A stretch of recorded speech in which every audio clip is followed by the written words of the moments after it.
Hey guys, how's it going? Welcome back. Well, will a more expensive guitar make you a better guitar player? No. You need to actually do the do's. Okay, number one, get a real teacher to start with, at least for a year or two. Okay, until you get really well acquainted with the guitar and you know a number of chords. You got some good strumming under control, and you can play a bunch of songs. And yeah, then I'd say definitely at that point, go on YouTube, maybe even upgrade your guitar, right? So, see, the thing is, you don't even know if you can even play guitar. And a lot of people say, well, if you buy a really expensive guitar, it's going to make you want to pick it up more often. And and if you do fail at it, at least you get most of your money back. Okay, you're not going to get most of your money back. You'd be lucky to see half of it back on a good day, okay? Especially with today's economy, and people don't have very much money as it is, and people who are spending their money kind of overspend their budgets. It's the way the world's been for the last couple of years, as you all know. And guitars are also constantly going up in price right now, too. Like, even on my Orange 35 RT amp, for example. I mean, I paid well under $400 new for it, and now it costs over $400. It's like, glad I bought it when I did. I told the wife today when we were in Long Island, they had another one in stock. I'm like, it was like $400 in change. Like, I didn't even pay that for mine. I think it was like $370 or something. It was, so it's gone up, right? Guitars, they've gone up, some of them by up to $100,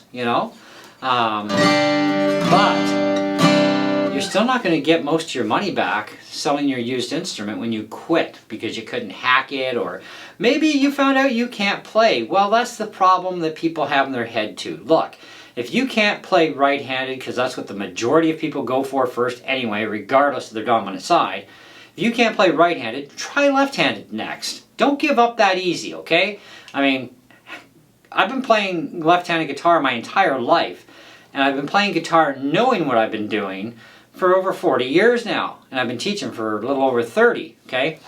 And I've been trying to teach myself for almost 30 odd years to try and play right-handed guitar. Now, I don't put much time and effort into it up until the last few months too, when I broke my wrist. It's kind of like, well, I can't really do a lot lefty, but I can kind of strum in a cast, and then I got a different cast on because the x-rays and stuff, right? They take it off.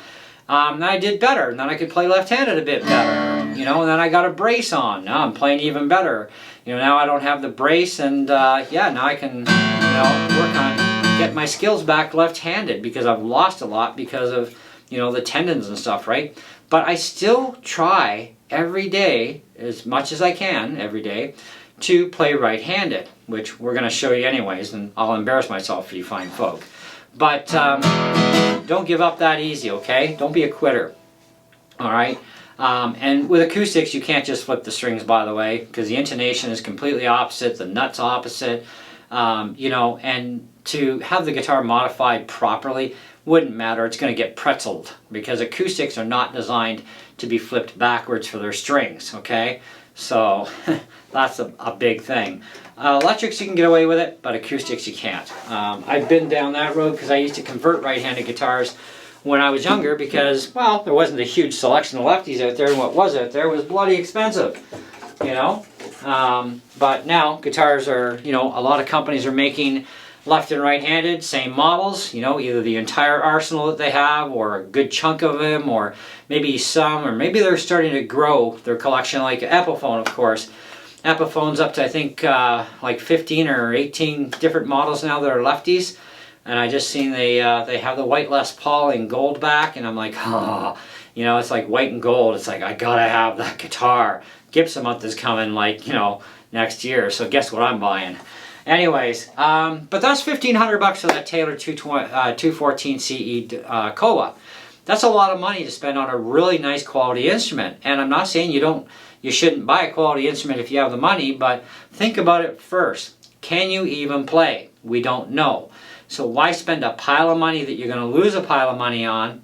Let's learn on a cheaper guitar first, and then if you can't do it on, say, right-handed, switch to left. In all my years of teaching, I've had at least 2 or 3 students where I've had to take them from right-handed, even though they were right-handed dominant, and had to switch them to lefty playing, and vice versa. It has been known to happen. And yes, I've had people that have absolutely no rhythm either direction. they're screwed. They can't play. They're not meant to be a guitar player, because another fact, not everybody's meant to be a guitar player. But you don't know until you try, and you got to give it a good, honest effort. And please, stop trying to learn off YouTube and social media. Would you believe statistically, and other guitar people and teachers have said it themselves on YouTube, people who actually teach real people in face-to-face, statistically, more people that try to learn off YouTube fail than those that succeed. So what do you think your chances are going to be? Are you going to be one of the lucky ones, or are you going to be one of the unlucky ones, right? Using apps, that is not a way to learn guitar. Using books, that is helpful, but not necessarily good either, because books don't teach you proper hand curvature, proper finger placement, angles of those fingers with the curvature. You need a real teacher for that, okay? This is why I teach people, so they can learn and get the best shot possible, okay? Now, another guitar, this is cheaper. This is $259 on sale currently, at least in Canada at Long McQuaid. This is the Fender CC60S. S means solid top, okay? So it has a spruce top. Well, so does that thing, okay?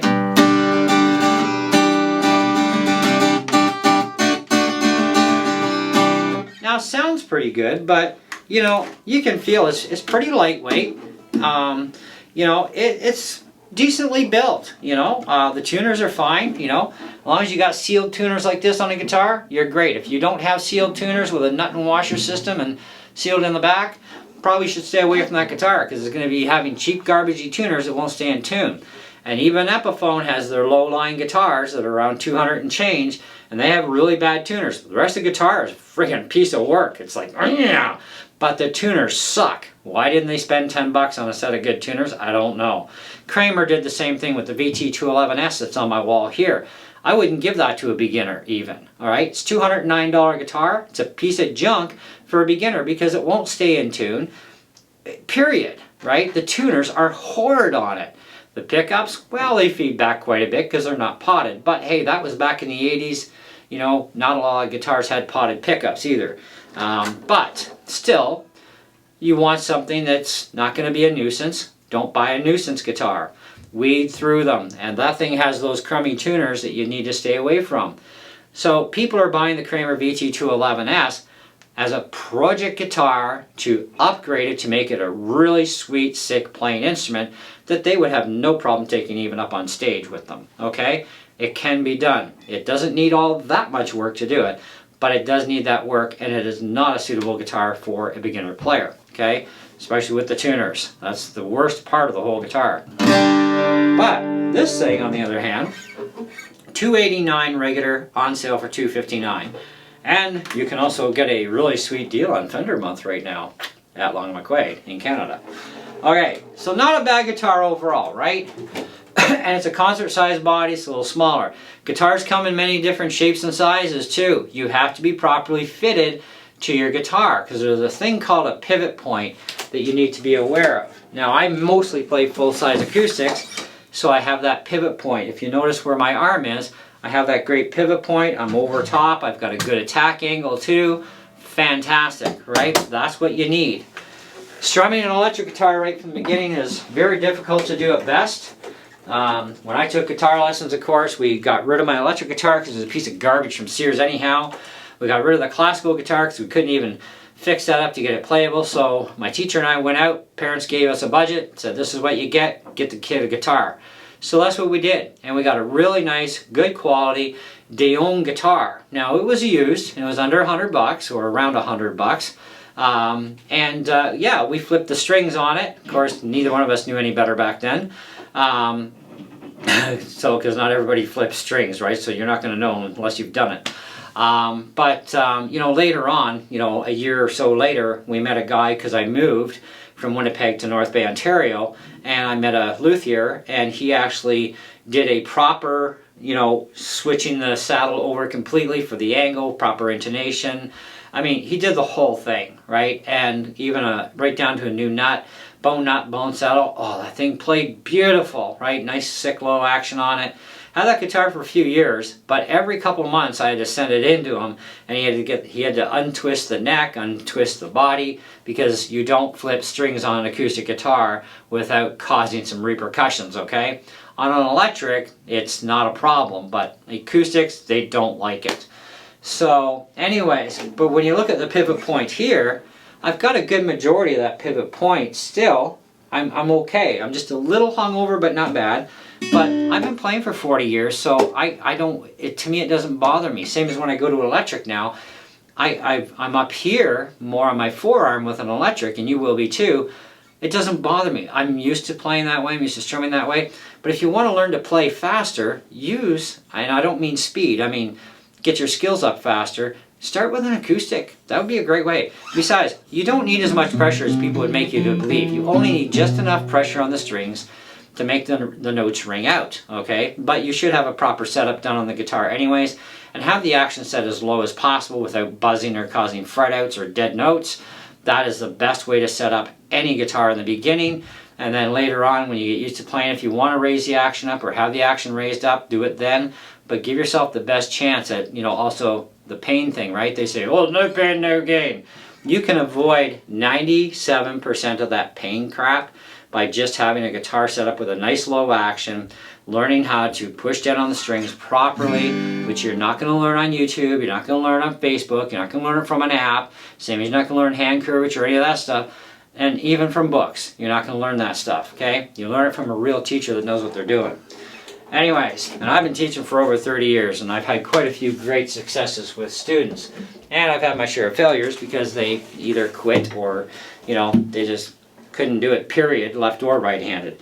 And you know what? And if you do fail at first, after 6 months, if you're busting your buns off and you're doing the do's, you've got a teacher, all that, and you still can't get the hang of this thing after 6 months, I would suggest switching to the opposite to where you started. Because even if you're left-handed dominant, doesn't necessarily mean you should go left-handed, but I would start there, being that's your dominant side anyway, because it's my dominant.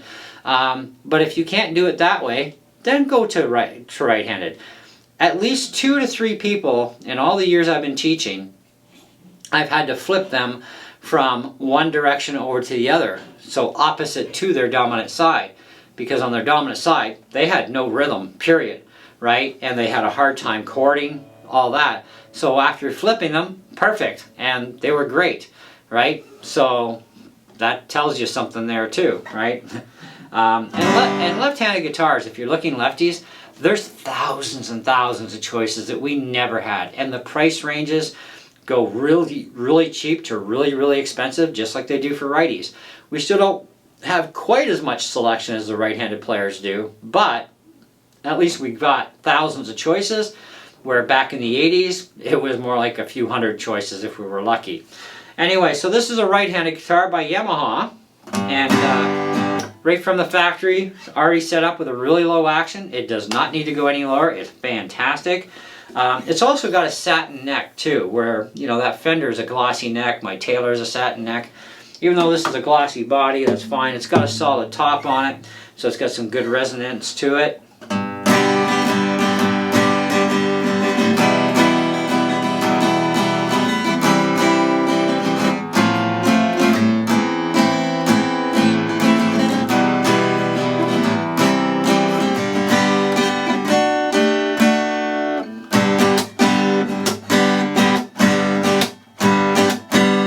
So I'm still having a hard time with strumming right-handed, especially hand dampening. But, you know what? I'm not a great right-handed guitar player. I'm an awesome lefty, but I'm not a great right-handed player. But guess what? This little puppy, if it fits your body properly, it's a full-size dreadnought, yeah, $200. Way cheaper than the Fender. 100 times the quality and craftsmanship over the Fender. Fender relies a lot on their name, kind of like Gibson and Martin and the rest of them do. Just because it's a renowned name doesn't mean they make renowned guitars all the time. Martin's got some beautiful guitars, don't get me wrong. I've owned a lot of Martins. I used to love Martin guitars, right? Then I bought a Taylor, and sorry, I turned my back on Martin, okay? So I'm more of a Taylor fanatic these days. And you know what? There are some really good Gibsons out there, but there's a lot of bad Gibsons. And I only found one Gibson acoustic that I kind of liked, which was a first over several models of Gibsons I played. And I've had a few Epiphone acoustics as well, and you know, the J200 I found was actually way too big of a guitar physically for me. It was like way too thick, way too big a body, and it just really didn't go well for me, you know.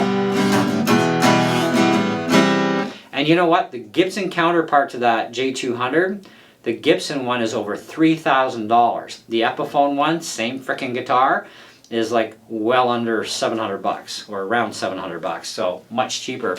But pretty good for $200, and it's even got some good tuners on it. So, you know, and then yeah, if you want to spend a little bit more money on a Yamaha, and you want electronics finally, one of the options out there is the APX series of guitars. There's a few of them in the series.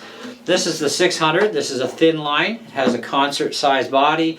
It's a cutaway, which is nice because you can get up to the upper frets where you can't on a Dreadnought. You know, very low action, satin neck on this, solid spruce top.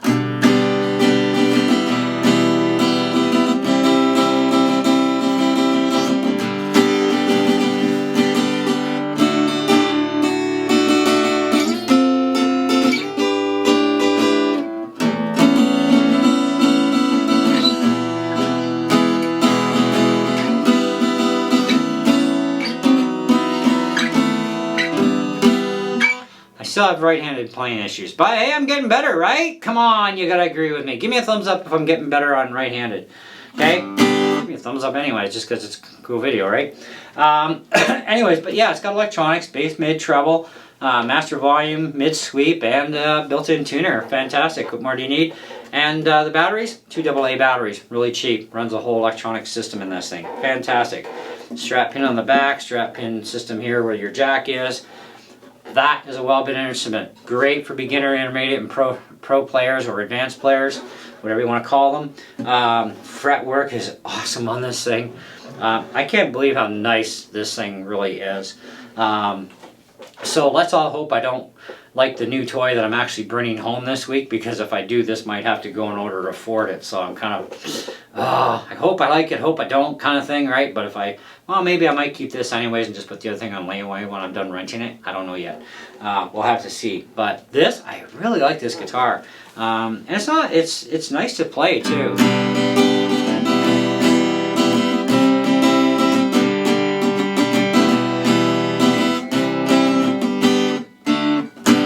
This is $400. Do you need a $1,500 or $2,000 guitar? No. And Yamaha, like I said, Yamaha has been making instruments for years. And they're well known for their instruments and making quality instruments without having to mortgage the house. I mean, seriously, they're great guitars, you know. Anyways, and of course we have sealed tuners on this as well. Now, when you start going into electrics, you got a whole whack load of choices. And I gotta admit, when it comes to Fender guitars, the Bullet series has finally, after all these years, impressed me. They finally got some good tuners on these things. They're better fretwork on them. Just everything's better about these Bullets. And I would highly recommend a Bullet if you're gonna get an electric and you're like Fender guitars. Yes, it says Squier on it, but it's still made by Fender, right? But, you know, strumming, you notice the arm's a little different spot, right? But if you're used to already doing an acoustic, you're going to have the correct attack angles and everything. And then when you go off and you want to play around with the bridge higher, you notice more of your forearm is used. But you're also using part of your forearm regardless, especially when you're sitting down and playing, right? But these are great guitars for the money. Like for a Fender, this is a better guitar than, you know, the acoustic Fender I have if you wanted to compare, but you can't compare an electric to an acoustic. Totally different universes. Now, I will say that when it comes to guitars, regardless what you're paying for, if you buy a guitar that has tuners on it where you can see all the gears and parts, that's a guitar that if you like the guitar, you should upgrade to the sealed tuners. Because those tuners tend to have a lot of tuning issues. Except in the Classic Vibe series from Fender, they actually tune really well. They're pretty good tuners. Although at first I wasn't kind of, you know, really all that overly impressed with them, but over the years, they must be making them better or something, I don't know, but they're getting quite good now and I'm fine with them. But these tuners have caps. And underneath that cap, of course, is the parts, right? But these tuners won't stay in tune at all. And Epiphone makes guitars too. This is $209. It's a beautiful guitar. It's a Strat body, right? And it's like a super Strat because it's HSS. Now this is a Kramer guitar, but you know, these tuners will not stay in tune. Why would you buy anybody this guitar if they're a beginner player? They'll never be able to keep it in tune for more than 10 seconds. It sucks that bad for the tuners, okay? Has nothing to do with the bridge. It's those tuners that are its worst eyesore. The pickups could be used to be changed. Now, people are buying this particular Kramer as a project guitar, so it's us advanced players and the intermediate players. We're the ones buying these things as project guitars because you know what? This would be a great guitar to gig with, go on tour with, and everything. If all you do is you change the tuners, get a good setup going, get rid of these cheaper pickups, put some decent pickups in, maybe even change the pots to something better, and you've got one heck of a great guitar. These things are like beautiful otherwise, but you know what? To get it playable properly, you're going to have to spend some money. Alright? Anyways, so hopefully this helps you guys figure out a few more things. Like I own a Gibson, I own other Epiphones too.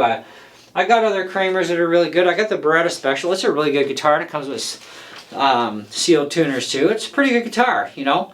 But regardless of the fact, a better guitar is not going to make you a better player. You have to do the dues, okay? It doesn't matter. I mean, I've owned really crummy guitars in my life. I mean, really crummy.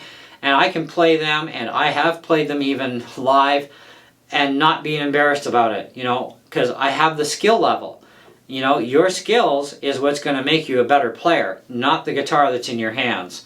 I mean, come on, I've seen guys play on Walmart specials on YouTube that make those things friggin' sing and squeal and everything else, and it's like, huh? That guitar can actually do that? Like, surprisingly enough, right? And they're at Walmart playing it with the little amp that comes with it and everything. And it's like, it's skill, your skills. But you've got to get your skills going, and to do that, you've got to earn your skills by doing the dues. A better guitar is not going to do that for you. Your own motivation, your own disciplining yourself to practice all the time. Having a real teacher, at least for the first year or two, before you go off on your own and learn other methods, that really makes a difference. And whether or not you're going to be a really great player or not, right? And like I said, failure rate is much higher than the success rate when it comes to YouTube and other social media sites, and including just plain out learning by books, okay? Because there's a lot the books don't teach you, and you don't need the bad habits, because the bad habits will restrict your playing capabilities in the long run too. So keep that in mind. Do you want the restriction or not? It's kind of a choice you got to make. But anyhow, so that's what I got for you guys. Thanks so much for hanging out. If you got any questions, leave them down below in the comments, you know. If you liked the video, give her a big thumbs up. If you're not subscribed, please do so, and then hit that bell for notifications. Always got new content coming up all the time, and I've got, you know, a lot of things on the go. And like I said, I got a new toy coming in this week. We'll see if I might have to sacrifice that Yamaha in order to own that toy, but I might even just put it on layaway and keep that toy, because I kind of like to have more and more guitars, you know what I mean? Nothing wrong with having more. I'm only up to like 11 so far, again. So hopefully by the end of the year I'll be back to 15, you never know. But we'll see. Anyways, in the meantime, thanks a lot again, and we'll see you on the next one.